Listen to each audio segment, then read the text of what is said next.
Viewers দেখতে পাচ্ছেন মাছ, আবারও মাছ, তো আবারও সেচা হয়েছে পাকারটা, সেজন্য হচ্ছে দ্বিতীয়বারের মতো আবার সেচা।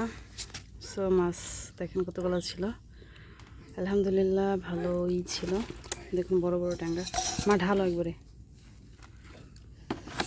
একবারে ঢালো জালির মধ্যে দিয়ে কতগুলো মাছ।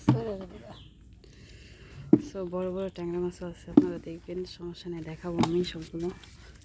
হ্যাঁ বড় বড় টাকিগুলো রাখতেছে, ক্যামেরাটা কিন্তু আসলে ই লাগতেছে, মাছগুলো কিন্তু বড় বড় ছিল এগুলা। এই যে দেখেন কত বড় বড়, আলহামদুলিল্লাহ।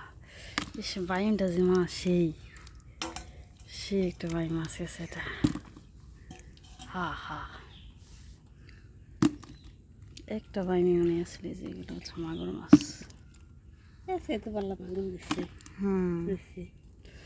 আর মাত্র 3-4 দিন আগে সাথে হয়েছিল, সো 3-4 দিন পরে ভালো মাছ আলহামদুলিল্লাহ। দেখেন এইগুলো হচ্ছে ট্যাংরা মাছ, ওরে বাবা এক একটা, ও সেই দেখেন বাই মাছ, ট্যাংরা জাস্ট সেই পেট ভর্তি ডিম, আলহামদুলিল্লাহ ঢালতেছে মাছ।